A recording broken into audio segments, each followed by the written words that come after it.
Today's topic is how to be your future self, creating your desired reality. And I've got some cool stuff I want to share with you guys today because I think it's one of the biggest questions that we have. So we're going to go right into the topic call and then we'll facilitate some Q&A towards the end. What I asked you guys to do was bring a topic that you want to create, something you want to create that hasn't been created yet. So you got a problem in your life, you got something you want to change, or you have something you desire that you want to create. And remember, we talked about a few weeks ago, problems are really just opportunities. They're really just possibilities presenting themselves to show you that there's something within you that needs to shift, whether it's a perspective, a belief, an action, letting go of something to allow this to change, right? To allow yourself to see from a different perspective the way to the other side. Post in the chat.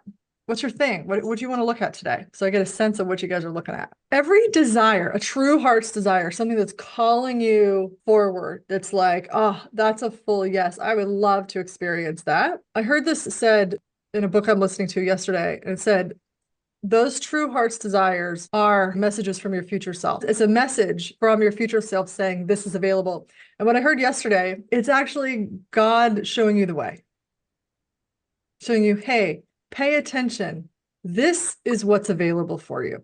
This is what's available for you. Your heart's desires is showing you a glimpse of what's possible. The only way to actualize those heart's desires is to become the version of you who has it. And if we're going to try to push and force and do it all through our mind, we won't get there. I see a lot of people stay stuck for a long time on certain things is because they're coming at it from their current identity, their current mindset, their current perspectives, their current energetics, their current everything, and that's not a match. So in other words, these desires are showing you the pathway to your evolution, your own evolution. How cool is this? One of the perspective shifts that we need to have in this is that it's not about the thing. It's not about the money in your bank account. It's not about having the partner. It's not about the actual trip to wherever. It's not about the thing, the creating the business. It's not about that. That is the result of your evolution. The message that's coming through, that's like, I used to say this all the time. Back in the cartoon days where I can't remember which cartoon it was that did this, but he had a stick. A guy was holding a stick with a string and it had a carrot on it. And I think it was the rabbit, maybe Bugs Bunny, or maybe it was something else. Who remembers that? Tantalizing the bunny along, or whoever it was, like, go after the carrot, go after the carrot.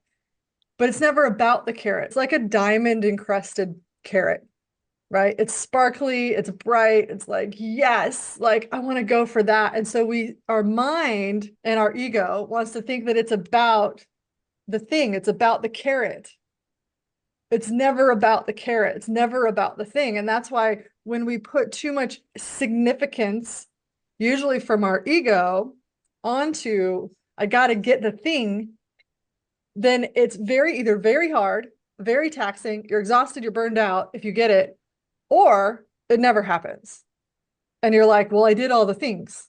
Why isn't it happening? So you're constantly chasing the thing. Now, if we shift the perspective to that diamond encrusted carrot is actually showing you exactly who you need to become to have that experience, then it's a completely different journey because we're shifting internally to match that version of us, right? The future self. And I think this is one of the trickiest things to get our mind off of, because at any moment it can flip and become about the money. It can become about the significance. It can become about the not having this, or getting out of the pain, or whatever, having the freedom. But the truth is when you get there, when you create that reality, oftentimes it just feels normal. And I was thinking about this yesterday because I was like at the gym, and did my exercising, and then I was laying on the floor of the gym, just peacefully enjoying my stretching, and then sort of listening to TikTok And I get a ding, and it's uh Sonia, I think it was, saying, "Hey, do we have a AU call today?" I was like, "Oh shit." I completely went out of my world because it's 4:30 in the afternoon for me. And I went, "Yeah, hold on." And I was like, "Man, Corey, you set yourself up last night," because I often will forget that I have these calls in the afternoon. As I'm getting in my car, ready to get on the Zoom, I'm thinking, wow, how different am I? And how different have I set my life up that is now normal? Because I used to work like crazy until 9 p.m. I couldn't even imagine taking an hour and a half or hour and 45 minutes, 2 hours to go to the gym, do whatever I want, and then come home. Like that was not in my reality at all. Just a few years ago. It was like, oh, I don't have time to go to the gym. I have to find something I can do in less time. And now I have all the time. Now I have to set an alarm on those days a half hour before so that I stop this little pattern I'm in. But the point is, now after like 3 o'clock, I'm done. My brain starts to turn off. So going from somebody who was a freaking workaholic, working hard, working the slog, and before in my last business, 60, 70 hours a week for pennies, like not even being able to support myself, right? To now having plenty, doing exactly what I love, having plenty of time to do whatever I want and doing it, and then blissfully going, oh, whoopsie, not making myself wrong. Okay, now I did get on that call within 10 minutes, so I did apologize because that's not my intention. So that is a misalignment for me, and I didn't set myself up. So now that's getting aligned. So I'm saying all of this because once you get there, it's going to feel normal.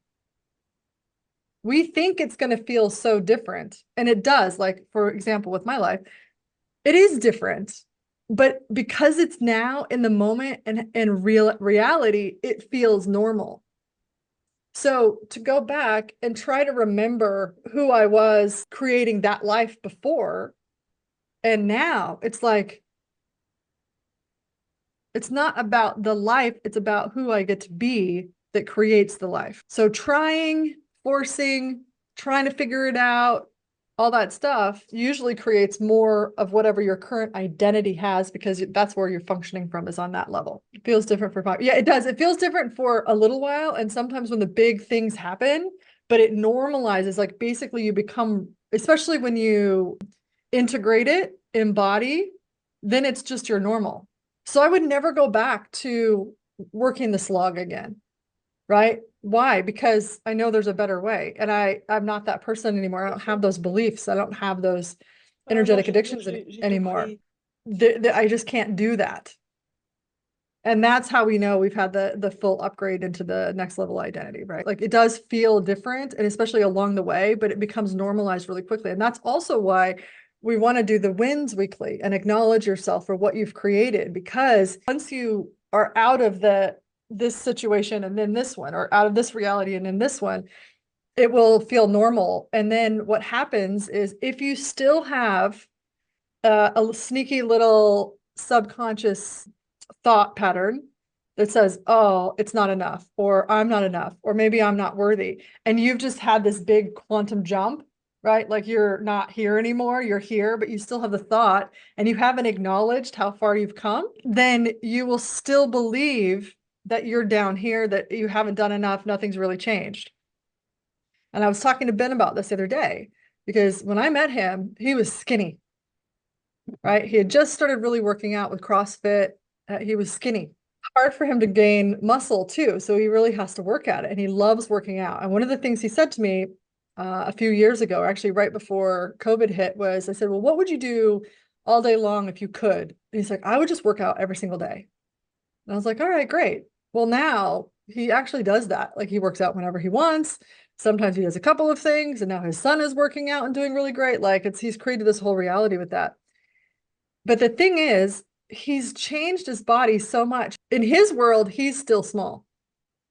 And so we're talking about this. We're like, Ben, you have your muscles and your whole shape has completely changed. You're not a skinny, lanky little dude anymore, even from when I met you. And so I showed him a picture because a picture popped up and I went, you see? And he's like, oh man.